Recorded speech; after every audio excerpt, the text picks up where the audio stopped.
Ai, ai. Eu tenho tanto pra lhe falar que com palavras... Eu fiquei tanto tempo sem gravar vídeo, eu fiquei com muita coisa pra falar. Mas vamos lá. Olá, eu sou Flávia Carvalho e nesse vídeo eu queria conversar com vocês sobre algumas questões. Mas antes da gente falar sobre as questões que estão relacionadas ao título do vídeo e à chamada do vídeo, eu queria dar algumas explicações, porque mais uma vez eu fiquei bastante tempo sem postar vídeo. E eu recebi reclamações.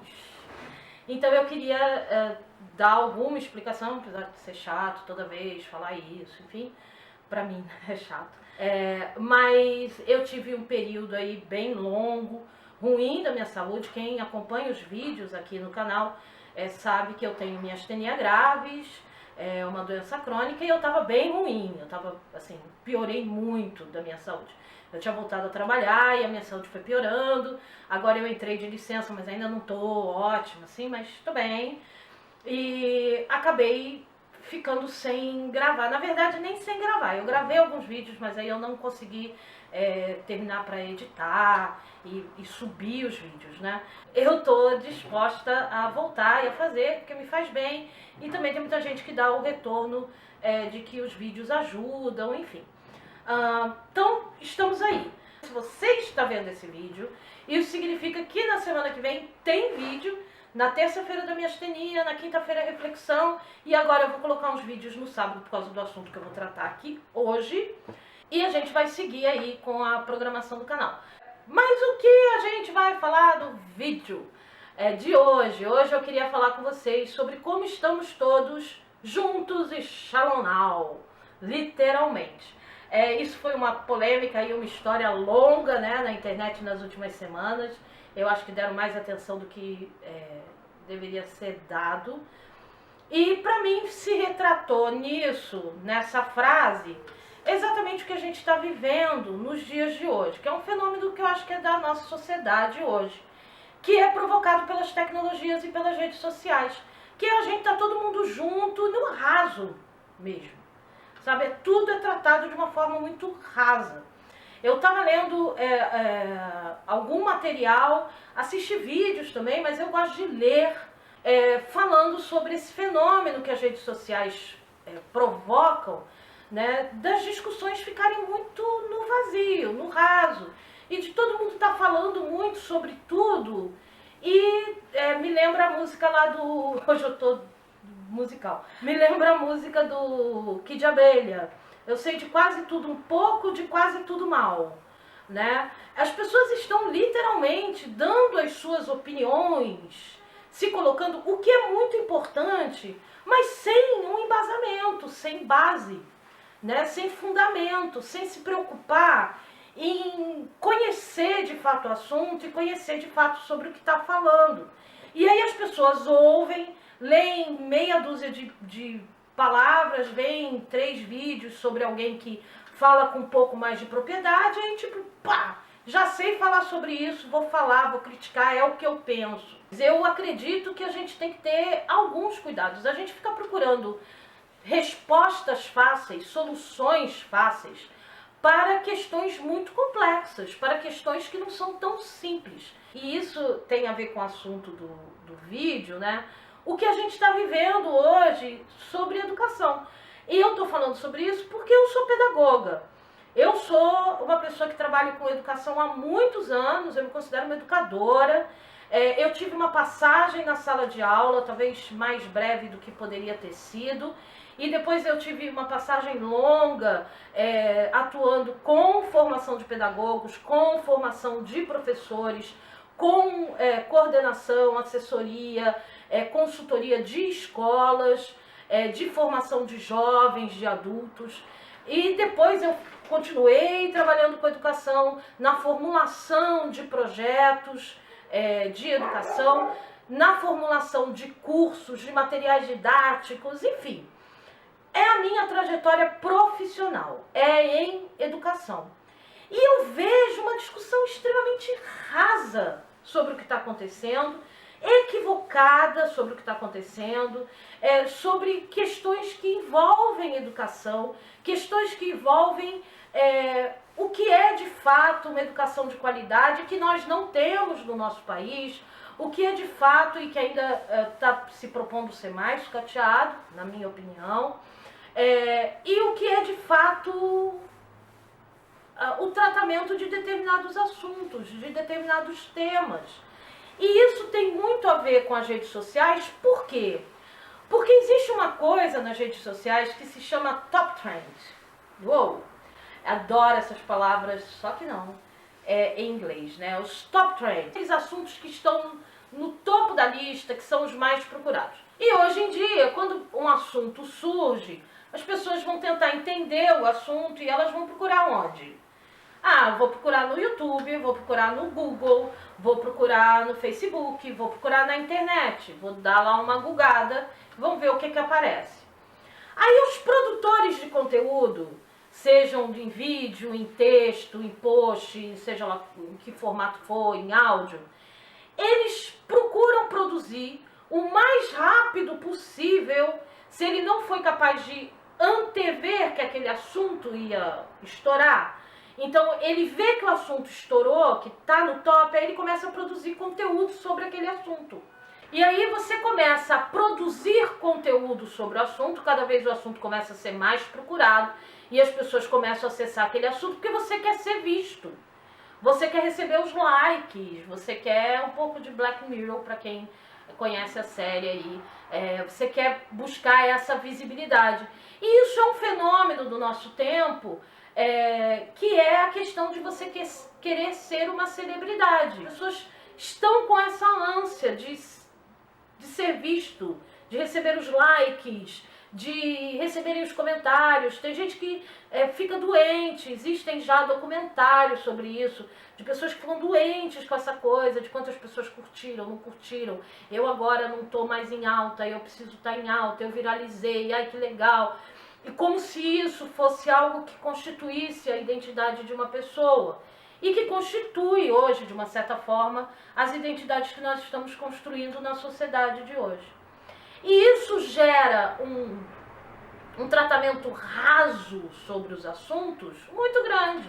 E aí, assim, um exemplo que para mim foi bárbaro dessa coisa rasa que a gente faz com os assuntos é a polêmica que envolve a educação e envolve o Paulo Freire, né? É impressionante como as pessoas conseguem falar de Paulo Freire e conseguem criticar Paulo Freire ou elogiar Paulo Freire, e você percebe que é um negócio assim completamente, sabe?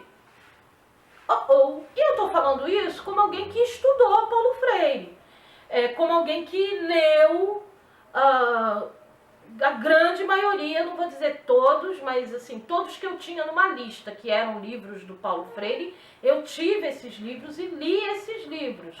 Eu tive a oportunidade de trabalhar com o método do Paulo Freire, que foi um método de alfabetização para adultos, jovens e adultos, tá? Existem críticos contumazes, ferozes contra Paulo Freire na área acadêmica, falando da questão da alfabetização ou de como ele propõe a educação. Mas nenhum dos críticos de Paulo Freire e nenhum dos defensores de Paulo Freire tratam dos assuntos que estão aí em voga e que estão falando dele, gente. É uma coisa assim, alucinada, sabe? É um negócio punk mesmo, punk. Então, assim, um exemplo que eu falei que foi incrível e que eu pensei em gravar esse vídeo foi porque eu estava assistindo os programas, um programa da TV Cultura que é Provocações. E aí eu vi que tinha uma série desses vídeos agora no YouTube e eu comecei a assistir e entendi, né, chegou em mim, o YouTube mesmo me apresentou, que tem uma nova versão do programa que é com Marcelo Tais. Aí eu falei, vamos ver como é que o Marcelo tá fazendo, assim. Aí fui ver. E uma das pessoas que o Tais entrevista é o Gentili.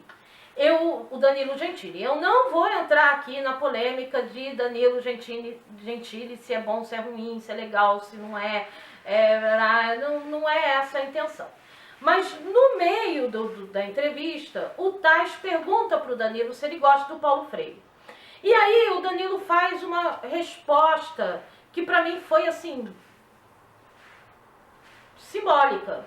Ele diz assim: eu não gosto das pessoas que gostam do Paulo Freire.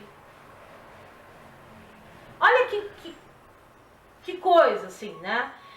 Não gosto do Paulo Freire, porque eu não gosto das pessoas que gostam do Paulo Freire. Aí eu parei e pensei assim, nossa, ele não gosta nem desgosta de mim, porque eu não sou ninguém pro Danilo Gentili, né? Eu gosto de Paulo Freire. E ele não gosta de mim. E aí ele não gosta do Paulo Freire. Mas ele também não gosta de mim porque eu gosto do Paulo Freire. Na fala dele. Porque ele conhece muitas pessoas de quem ele não gosta que gostam do Paulo Freire. E aí ele, por eliminação, ele já descartou o Paulo Freire. Isso é uma coisa, uma forma muito peculiar dos tempos de hoje de você formar opinião sobre alguma coisa. É como assim, olha, todo mundo que eu conheço que gosta de jiló, cara, é gente chata pra caramba. Então eu não gosto de jiló. Mas você nunca comeu jiló. Você não conhece jiló. E tem muita gente que eu acho maneira, que eu acho ótima, que eu acho, bacana pra caramba, e que gosta de uns troços muito esquisitos. Pra mim. E nem por isso essas pessoas deixam de ser do bem ou deixam de ser bacana. Sabe, basear a sua opinião, esse é um ponto. Você está baseando a sua opinião por quem tem opinião sobre aquele assunto, negativo ou positivo. E aí, se ele não gosta de Paulo Freire, porque as pessoas que gostam de Paulo Freire, ele não gosta delas, então é possível que ele passe a gostar das pessoas só porque elas não gostam de Paulo Freire. E ache que essas pessoas são parecidas com ele e pensem igual a ele. E não necessariamente. A segunda coisa que ele fala, que pra mim é incrível, é que ele diz assim, o Paulo Freire parece se eu não me engano a palavra é estelionatário, uma coisa assim. Ele tem umas frases estranhas, tipo Eva viu a uva. A frase Eva viu a uva não é do Paulo Freire. A frase Eva viu a uva é de um método de alfabetização que o Paulo Freire critica, que é um método de alfabetização extremamente tradicional, que foi usado durante muitos anos no nosso país para alfabetizar as crianças. Eu, particularmente, fui alfabetizada com a macaca Mimi. Então, a minha cartilha de alfabetização era a cartilha da macaca Mimi. E a partir das histórias que a macaca Mimi viviam, eu fui alfabetizada. Chorei a beça quando acabou a cartilha, porque eu amava a macaca Mimi. Mas a macaca Mimi não me dizia nada da minha realidade, do que eu estava vivendo, de quem eu era no mundo. Que é a diferença do método do Paulo Freire. O Paulo Freire vai trabalhar em cima de palavras geradoras, que é o que ele chama no método, que são palavras que têm a ver com o cotidiano da pessoa. E ele está falando de adultos, de educação de jovens e adultos, alfabetização de adultos. Então, as palavras que têm a ver com o seu cotidiano, com sua produção de trabalho, com a sua vida, você, a partir dessas palavras, você vai se alfabetizar. Existe um método para isso, não é assim, não. Mas a pessoa, ao mesmo tempo que se alfabetiza, ela questiona, pensa e reflete sobre o lugar dela no mundo. Uma outra coisa que acontece na entrevista também é que aí o Taz fala, além dessa frase, me fala uma outra frase do Paulo Freire. O programa é provocações, né? Ele tá provocando o Danilo. E aí o Danilo fala assim, deixa eu dar um Google pra ver. Porque eu não gosto tanto que eu nunca li. Gente, mas se eu nunca li, como é que eu não gosto tanto? Sabe, se eu nunca li, como é que eu posso dizer que eu não gosto tanto? É disso que eu tô falando. Não é uma crítica ao Danilo Gentili, nesse caso. É uma crítica a como todos nós estamos lidando com as coisas dessa forma, muito no raso, muito no shallow now, o tempo todo. Sabe, sei lá, deve ser isso, né? Aí você pensa diferente ou ouve uma coisa qualquer. Não, Paulo Freire era assim, não sei o quê. Aí as pessoas estão, tipo, falando direto, Paulo Freire pedagogo, Paulo Freire pedagogo. Gente, eu sou pedagoga. Eu adoraria que Paulo Freire fosse pedagogo. Adoraria. Porque a gente sempre gosta, né, de ter alguém formado com a nossa formação que é, assim, admirável. Eu acho ele admirável. Ele ganhou vários prêmios, ele publicou várias coisas. Ele, diferente de algumas pessoas agora que gostariam de ir ou querem ir para Harvard, ele esteve em Harvard, ele deu aula em Harvard. Então, assim, ele é um cara super respeitado. E aí seria uma figura legal para você falar assim, eu sou pedagoga, né? Paulo Freire, nosso grande pedagogo. Mas Paulo Freire não era pedagogo. Desculpa, mas assim, não era. E isso é dito assim, direto, porque o grande pedagogo e educador, gente, não era. Ele é o grande educador brasileiro. Ok, você quer achar que ele era grande, você pode ficar com ele era grande. Mas assim, educador. O Paulo Freire era formado em Direito. Ele foi formado em Direito e aí ele, na faculdade que ele se formou em Direito, ele ficou lá, ele começou a dar aula, ele foi professor de, se eu não me engano, de português, de literatura, depois de outras áreas, e aí ele começou a trabalhar com alfabetização. Enfim, leiam a biografia dele, né? Porque aí você vai ver que, mas isso é detalhe, Flávia. Não, não é detalhe. É equívoco. É o tá tratando a coisa na orelhada, sabe? No raso. Aí, grande argumento que as pessoas falam hoje, Paulo Freire fez a educação ficar do jeito que tá e a gente tem esse monte de analfabeto funcional. Opa, vamos lá. A única razão para você dizer que o método do Paulo Freire nunca funcionou no Brasil, ou não deu os resultados que promete no Brasil, a única razão é porque ele nunca foi implantado no Brasil. Gente, tipo isso, entendeu? Houve um movimento para que o Paulo Freire fosse implantado, para que se começasse a alfabetização, mas aí a gente teve o golpe militar, talvez você ache que seja a revolução, a intervenção militar no país, ok, como você faça a leitura aí da história, e aí a ditadura se instalou, isso é fato, isso não é o que você acha, o que eu acho. Sabe, você pode até interpretar que foi uma intervenção militar, o outro interpreta que foi golpe, o outro interpreta que foi sei lá o quê, mas houve uma ditadura militar, dito pelos próprios militares.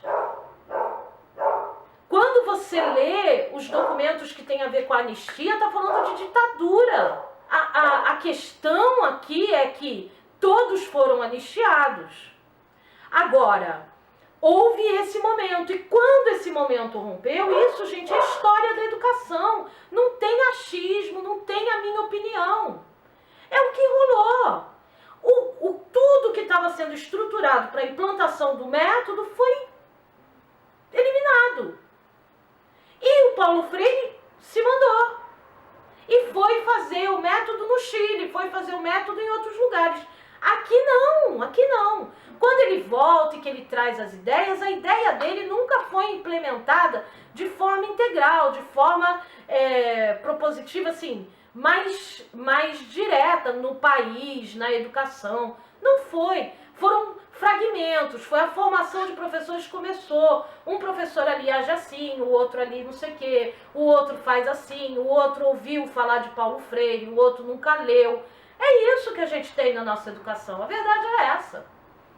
Então, assim, se a educação está rasa, não é porque foi o método do Paulo Freire. A educação está rasa é porque talvez a gente nunca tenha tentado fazer uma educação crítica, uma educação para a cidadania, uma educação que de fato ensinasse as pessoas a ter autonomia.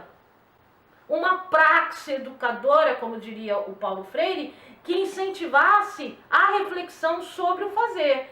E não é a reflexão pela reflexão, é uma reflexão que leva ao fazer, que leva à ação.